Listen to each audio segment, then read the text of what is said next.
النهارده عاملين لحضراتكم حلقه بتجمع فيها كم اخطاء مؤثره في المباريات واخطاء كبيره، ركلات جزاء سواء اتحسبت او ما اتحسبتش في اسبوع او اسبوعين تقريبا، وده عدد كبير جدا. وده هيفصل لنا اللي هنقوله لحضراتكم في نهايه الحلقه، التحكيم المصري رايح على فين.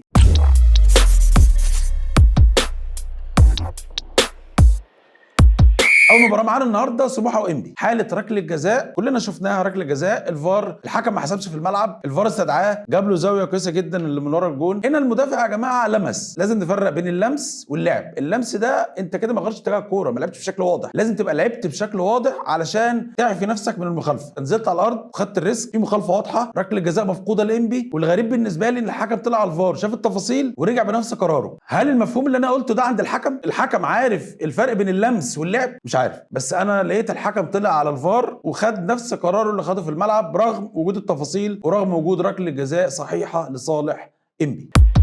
المباراه اللي معانا بعد كده كهرباء اسماعيليه وبتروجيت، حاله طرد بالنسبه لي غير مفهومه. لازم يا جماعه نركز في المعيار. شفنا الحكم في الملعب ادى انذار، طلع شاف على الفار جابه على كارت احمر. هنا مفيش اي معيار من معايير اللعب العنيف، يعني مفيش قوه، مفيش استخدام سلاح مثلا، مش جاي في منطقه حساسه، ده الراجل ماسح كده على الرقبه. فهنا دي كانت حاله انذار ما ترتقيش للطرد. والغريب برضو بالنسبه لي ان الحكم طلع شاف التفاصيل ورجع بكارت احمر. خلينا نشوف اللعبه اللي بعد كده.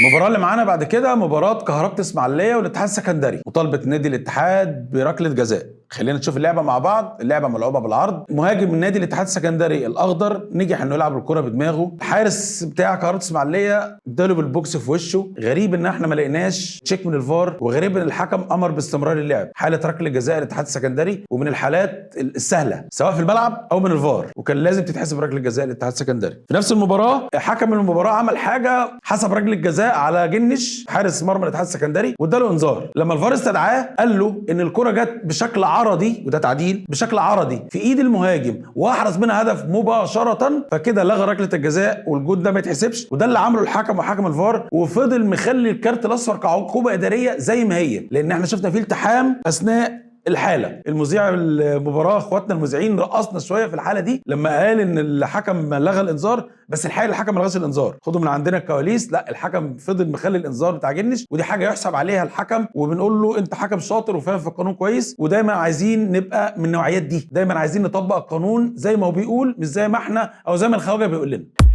المباراة اللي معانا بعد كده مباراة غزل المحلة والجونة، لعبة لنادي الجونة هدف في الوقت الضايع، أثار الجدل كبير. لما بصينا على اللعبة الحقيقة المهاجم نادي الجونة عمل إعاقة تقدم الخصم أو منع حارس مرمى المحلة إنه يطلع بأريحية عشان ينافس زميله، ودي حالة مخالفة على المهاجم. وقرار الفار هنا قرار رائع ومؤثر جدا، لأنه في الوقت الضايع وبيلغي هدف لفرقة بتنافس على الهبوط. فأنا بحيي حكم الفار وبحيي حكم المباراة إنه رجع بالقرار السليم، وقررنا في اللعبة دي إن هو مخالفة ركله حره مباشره على المهاجم والغاء الهدف الغاء سليم.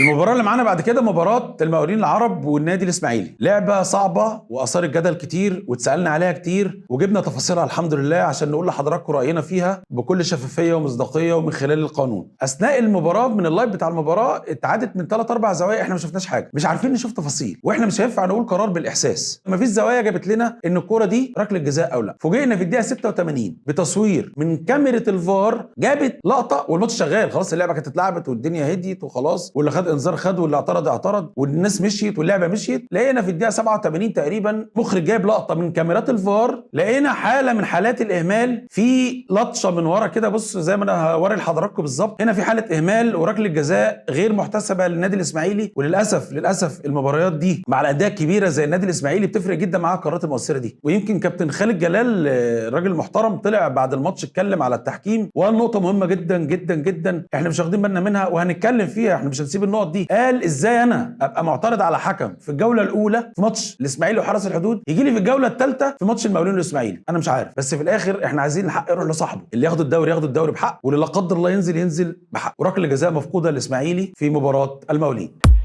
المباراه اللي معانا بعد كده بيراميدز والمصري، حاله ركله جزاء الحكم صفرها في الملعب، طارق مجدي صفرها في الملعب، وشفنا الفار شيك وعمل كونفيرم على الحاله. في فرق بس يا جماعه بين ايد في وضع طبيعي وايد جوه الجسم، عشان بس نفرق في الالفاظ كويس. الراجل ده ايده جوه جسمه، يعني بالبلدي كده ايده جوه ضلعه، فيودي ايده فين وما عملش اي حركه اضافيه. الراجل حط ايده جوه جسمه وبيحاول يتفادى الكوره، فالكوره جت في الجزء ده، في الكوره في الحته دي. كان يجب على حكم الفار انه يجيب الحكم يقول له ان ركله الجزاء دي غير سليمه، لان استحاله الحكم في الملعب هيشوف تفاصيل. ركله جزاء غير سليمه للمصري احتسبت في مباراه بيراميدز.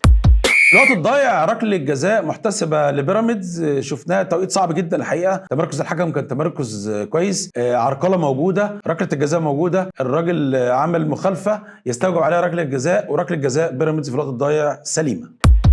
المباراة اللي معانا بعد كده مباراة الأهلي وسموحة، مطالبة سموحة بركلة جزاء. خلينا نشوف اللعب ونسأل بعض الأسئلة وهجاوبكم عليها. مين لاعب الكورة؟ هنلاقي اللاعب الأزرق مهاجم سموحة هو لاعب الكورة. مين اللي خلق الالتحام أو اللي عمل التلامس؟ هنلاقي اللاعب الأحمر هو اللي عمل التلامس. التلامس فين؟ مكان المخالفة، في أنكل رجل المهاجم. دي مخالفة بإيه؟ دي مخالفة بإهمال تستوجب ركلة جزاء على اللاعب الأحمر، ودي كانت مفقودة. والغريبة برضو بالنسبة لي إن حكم الفار فضل يراجع ويشيك وما جابش الحكم عشان يشوف تفاصيل. الموضوع ماشي ازاي انا مش عارف. ركله الجزاء مفقوده لسموحه في مباراه الاهلي. ودايما خليكم معانا عشان الحقيقه ما تتوهش.